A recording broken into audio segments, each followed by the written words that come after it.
Hello friends, हूँ दीपाली तमारू स्वागत करूँ छूँ मारी चेनल DIY एवरीथिंग गुजराती में। आजे आपणे काली चौदस स्पेशियल खाटा एवा वड़ा बनावीशुं। काली चौदसना दिवसे पूजा माटे स्पेशियल आ वड़ा बनाववामां आवे छे। तो चालो जोई लईए एनी रेसिपी। तो आ खाटा वड़ा बनाववा माटे बे प्रकारनी दाळ लेवामां आवे छे। एमां पहेली दाळ छे चणानी दाळ, जे मैं अर्धो कप लीधी छे, અને સાથે બીજી દાળ છે અડદની દાળ, જે મેં 1/4 કપ જેટલી લીધી છે, અને સાથે અડધી ચમચી જેટલા મેથી દાણા લેશું। હવે આ બંને દાળને 2 કલાક પહેલાં પાણીમાં સારી રીતે ધોઈ અને પલાળીને રાખી હતી, એટલે બંને દાળ સરસ પલળી જાય। તમારી પાસે જો વધારે ટાઈમ હોય તો ઓવરનાઇટ પણ તમે આ દાળ પલાળીને રાખી શકો છો। સવારે 9 વાગે આ દાળ મેં પલાળીને રાખી હતી, અને અત્યારે 11 વાગે હું તમને આ દાળ બતાડું છું તો તે સરસ સોફ્ટ થઈ ગઈ છે। હવે આપણે આ દાળમાં જે એક્સ્ટ્રા ઉપર પાણી છે એ બધું કાઢી લઈશું, કેમ કે આપણે દાળ પીસતી વખતે આ પાણીને એડ નથી કરવાનું। તો હવે આ દાળને પીસવા માટે આપણે એક બ્લેન્ડર જાર અથવા તો મિક્સિંગ જાર લઈ લઈશું, અને તેમાં થોડી દાળ એડ કરી દઈશું। હવે આ વડાનો ટેસ્ટ વધારવા માટે આપણે એમાં 2 તીખા લીલા મરચાં એડ કરીશું, અને સાથે 1 ઇંચ જેટલા આદુના ટુકડાને એડ કરીશું। તમે લસણ ખાતા હો તો એ પણ એડ કરી શકો છો।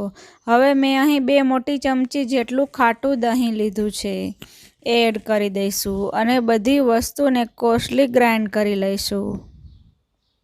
થોડુંક દરદરું એટલે કે જે આપણે દાળ વડા માટે પીસતા હોઈએ એવું તમારે પીસી લેવાનું છે, અને એક મિક્સિંગ બાઉલમાં એને ટ્રાન્સફર કરી લેવાનું છે। તમે જો લસણ ખાતા હોય તો અમે 4 થી 5 જેટલી લસણની કળી પણ એડ કરી શકો છો। હવે એમાં અડધો કપ જેટલો ઘઉંનો કરકરો એટલે કે જે ભાખરીનો લોટ આવે છે તે એડ કરીશું, અને સાથે 1/4 કપ જેટલો જુવારનો લોટ એડ કરીશું। અહીં તમે જુવારને બદલે મકાઈનો લોટ પણ એડ કરી શકો છો। હવે બેટરને સારી રીતે મિક્સ કરી લઈએ। આપણે આ બેટરમાં આથો આવવા દેવાનો છે, એટલે અહીં ખાટા દહીંનો ઉપયોગ કર્યો છે। જો તમારી પાસે મોળું દહીં હોય તો તમે અડધા લીંબુનો રસ પણ એડ કરી શકો છો। હવે થોડું થોડું પાણી એડ કરતા જાય અને બેટરને થોડું ઢીલું કરી લઈશું। જો દાળ પીસતી વખતે તમે એમાં પાણી એડ કરશો તો એ દરદરાને બદલે એની ફાઇન પેસ્ટ થઈ જશે, એટલે અત્યારે લોટ એડ કર્યા બાદ આપણે એની કન્સિસ્ટન્સી સેટ કરી લઈશું। હવે આ બેટરને 5 કલાક માટે ગરમ જગ્યાએ આથો લાવવા માટે રાખી દેવાનું છે। તમારી પાસે વધુ ટાઈમ હોય તો વધુ સમય માટે પણ રાખી શકો છો। 5 કલાક બાદ તમે જોઈ શકો છો કે સરસ આથો આવી ગયો છે, અને જાળી પણ પડી ગઈ છે।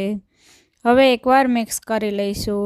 હજી આ બેટર થોડું જાડું છે, તો એમાં થોડું પાણી એડ કરી દઈશું, પણ પાણી એડ કરતાં પહેલાં આપણે એમાં મસાલા કરી લઈએ।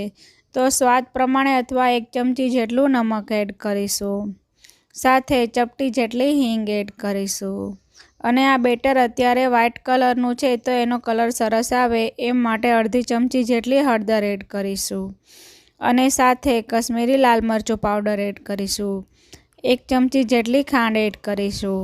આપણે તીખાશ માટે મરચાંનો ઉપયોગ કર્યો છે માટે લાલ મરચું પાવડર એડ નહીં કરીએ, અને સાથે 1 ચમચી જેટલું તેલ એડ કરી અને આ બધા મસાલાને બેટર સાથે સારી રીતે એક જ દિશામાં ચલાવી અને મિક્સ કરી લઈશું।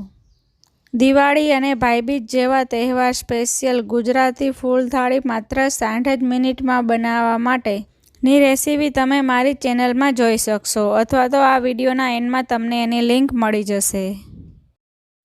તો આપણે આ બેટરને એક જ દિશામાં સરસ ફેટ્યું છે માટે એમાં સરસ હવા ભરાઈ ગઈ છે।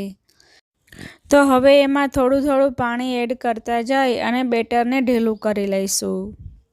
આપણે હાથની મદદથી ભજીયા પાડી શકીએ એવી બેટરની કન્સિસ્ટન્સી રાખીશું। આ વડાને તમારે વધુ હેલ્ધી બનાવવા માટે આમાં 1 કપ જેટલો દૂધીને ખમણીને પણ એડ કરી શકો છો। જો તમે એ એડ કરવાના હોય તો તમારે પાણી ઓછું એડ કરવું પડશે।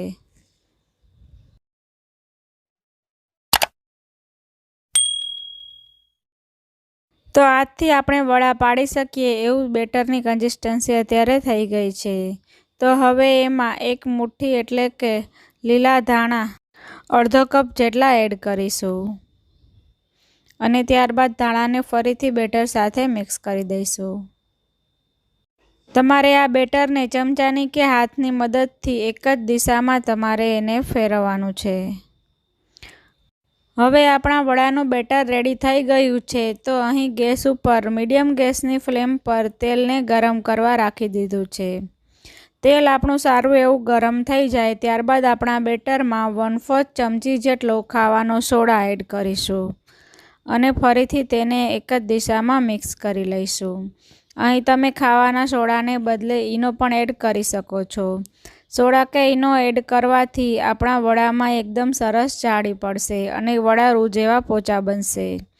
તો આપણું તેલ સરસ ગરમ થઈ ગયું છે। તો હાથની મદદથી જે રીતે આપણે ફૂલવડા એડ કરતા હોય એ રીતે આપણે ભજીયાને અથવા તો વડાને કડાઈમાં એડ કરી દેવાના છે।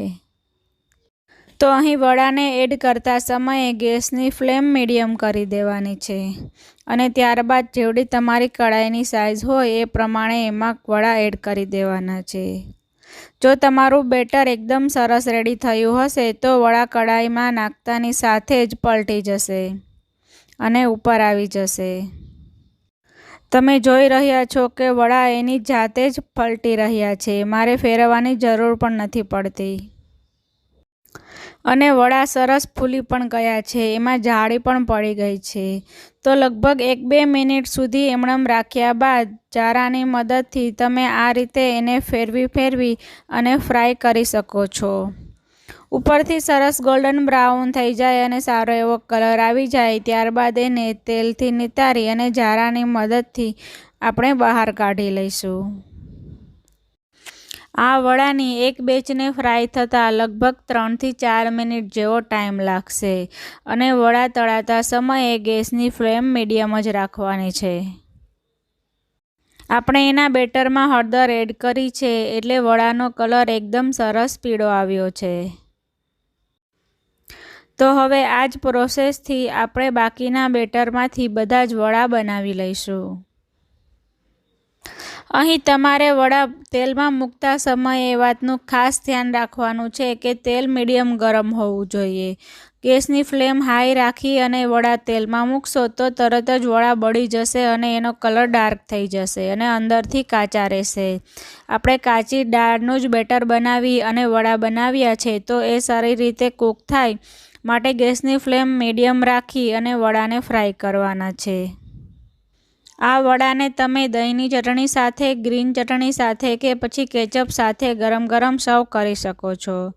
તો ફ્રેન્ડ્સ, કાળી ચૌદસ સ્પેશિયલ મારા ખાટા વડાની રેસીપી તમને ગમી હોય તો વિડીયોને લાઇક કરો, શેર કરો અને મારી ચેનલને સબસ્ક્રાઈબ કરો। મળીએ એક નવી રેસીપી સાથે, ત્યાં સુધી eat healthy, cook healthy. Diwali Bhaibeej special Gujarati થાળીની રેસીપી જોવા માટે સ્ક્રીન પર આપેલ વિડીયો પર ક્લિક કરો।